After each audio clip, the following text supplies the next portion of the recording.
think you said, Okay. who am I? Who are you? What do I make? And what's my brand? Yeah. Yeah, okay. I am by law Mike Lucia, and that's about it. I grew up in Healdsburg, which inspired me to be in the wine industry. I started out as a baker in high school and met a dude at the restaurant who owned a winery, and he helped me land my first job at a high school at Deloach Vineyards. And from there, I just been a cellar guy, pretty much, and then going to school, Fresno State, to get a formal education. But I've never left the industry since 1997. So under the radar, I've kind of just been working my ass. And then in 2014, that's when we started Root Down. So as part of who I am, I'm the owner, winemaker of Root Down, and I'm the only employee. And this is the reason why it's been really difficult for you and I to connect. Like, I literally left the press today, cleaning it in my scrubbies. Like, I have my little shorts on, and I'm soaking wet. But like, I just had to, I promised you 6 p.m. no matter what, we're gonna be here. I really, I know. And what's that? I said, I really appreciate you making time. Now it's like the worst time of year ever to be having a conversation. It's just, everything's just dumping right now. So, and then, so we also, with Root Down, as Root Down being myself, and as my wife helps me a little bit on the back end of things, we make a lot of different varieties, but there's also some transition going. So the main varieties that we make are Trousseau, Sangiovese. We used to make Mourvedre. We're no longer making Mourvedre, with Pinot Noir from Cole Ranch, which is a new vineyard that we've acquired. So that'll be the 3 reds that are being released in for the 2019 vintage. We were making Pinot Blanc, Chenin Blanc, and Grenache Blanc, but we ceased to stop making those in 2019. We're still selling the 2018s, which the 2018 Grenache Blanc is fire right now. It's so amazing, as well as the Chenin and Pinot Blanc.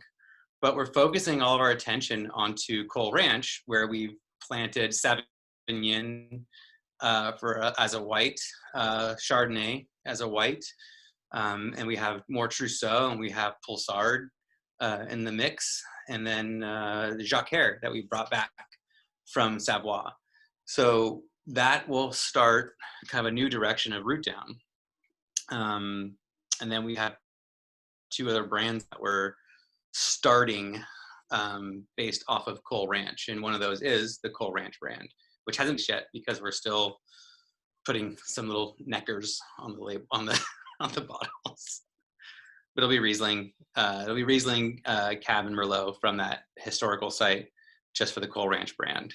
And then in a few years, we'll have another brand called Cole, which will be all Savoie, which we're putting in next year to the site. You're pretty busy, eh? Pretty busy. Yeah.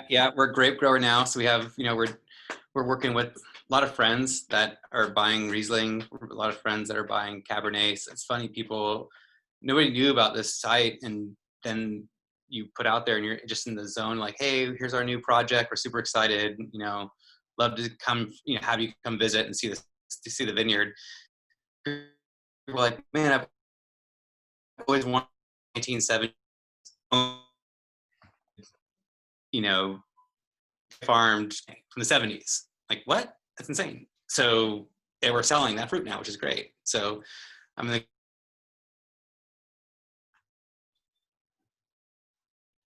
Okay, Mike, I think you're frozen for a second. You were too. Okay. The technology, has its moments of absolute horror and helpfulness. Sure. So, what would you say makes your brand/brands different from what else is out there? And the sub question is, why should people care? So I think the way we talk about it is we're always kind of being playful with our wines, and we're not like set in our ways. We even put it on the website, like we're always playing with that thing of like, what if? Like, what if we tried this? What if we did that? Like, for either varietals or different fermentation techniques, or even social media. Like, do you act like a jackass? What if you act like a jackass? What if you act professional? What if you actually put the border around that? What if you know, like, what if? So I hope that our brands kind of stand out a little bit because, you know, we're flexible in what we're doing, and we exude a bit of confidence, which we hope doesn't come, which cannot come off like cocky at all, because we know kind of what we're doing, but at the same time, if you don't put yourself out there, how are you going to succeed? And I feel like when you start like a recipe, then that's when you just kind of get lost in the world of wine. So I think if we just can continue like understanding that every vintage is different, and what if we try this, maybe it'll work, at least it gains some sort of excitement, not only for us to keep us excited about making wine, but hopefully for the consumer. Do you have a favorite part in the whole process? The whole winemaking shenanigans, you know?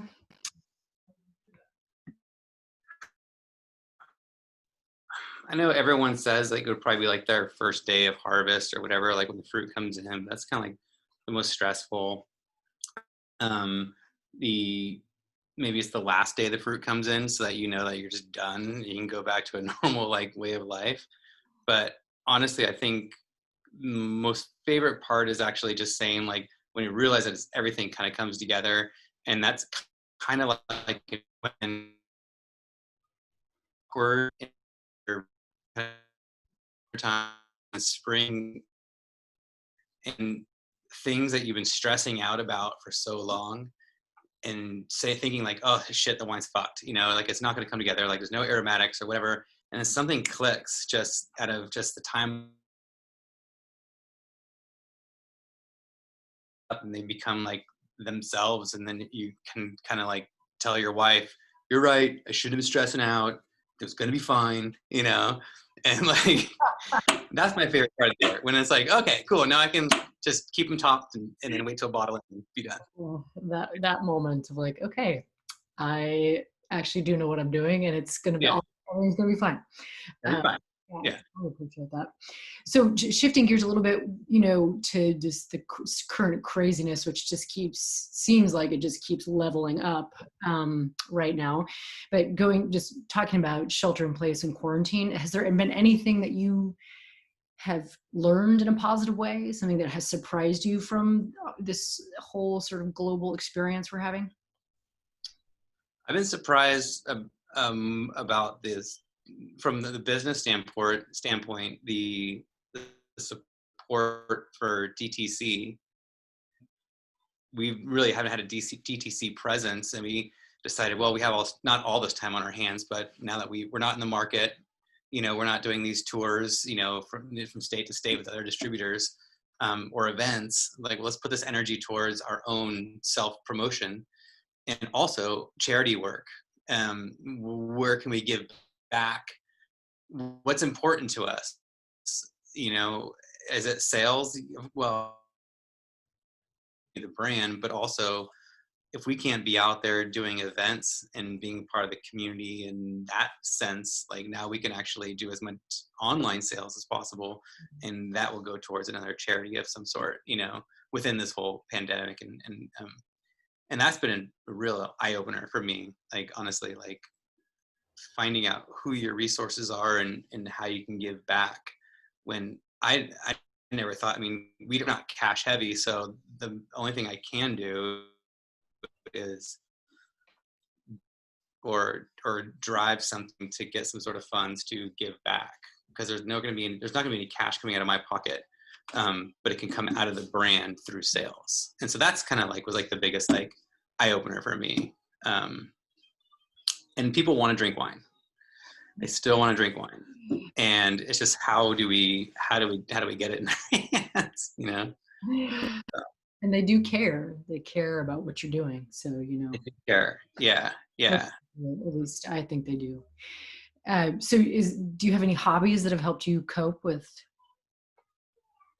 the current stuff? So because we were also displaced last year from last year's fires, we bought a tractor to clear out a lot of our property and start working on brush removal and cleaning up burnt just shrub, poison oak or whatever, manzanita. So my hobby became like literally driving a tractor. It became my second wife. So it's kind of like yard work, but different. It's amazing when you get on these things, you know, how much work you can get done, and it feels good, you know? Like, I mean, imagine if you like when you rake your yard and you look at it and you're like, oh, that looks pretty good. Now imagine that like on a couple acres. You're like, oh, Yeah, that's like the ultimate power tool. yeah, yeah. So do you have a soundtrack? Have you been listening to anything in particular? Soundtracks, I've been super lazy. So I just kind of go off my Spotify Discover Weekly. But I always resort back to DJ Shadow. I just like, I've always just wanted beats and, you know, odd syncs in music. So if anything, I always go back to DJ Shadow would be my soundtrack. Yeah. Definitely. Okay, so last question, super important. What's your drink? When you're drinking something right now, but you know, like if you're at Desert Island, in Mike's hand, what's that drink? Well, what I'm hot on right now is Jacquer, because I don't know anything about it.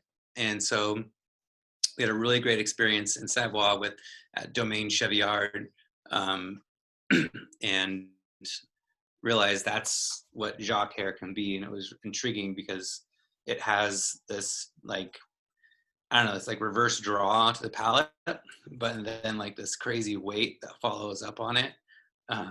It's kind of has a little salinity to the variety, and it's not heavy. So like if you're like isolated, it's gonna be one of those wines that you can, when well made, you can just crush it and not get bored of this variety. And I'm also partial because we have 30 vines of it in the vineyard, and so send bottles. Well, I'm super excited to try it at some point, you know, someday.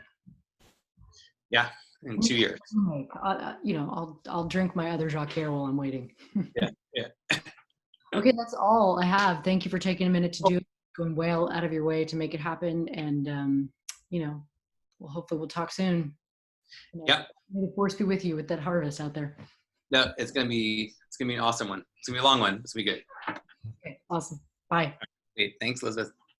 Bye.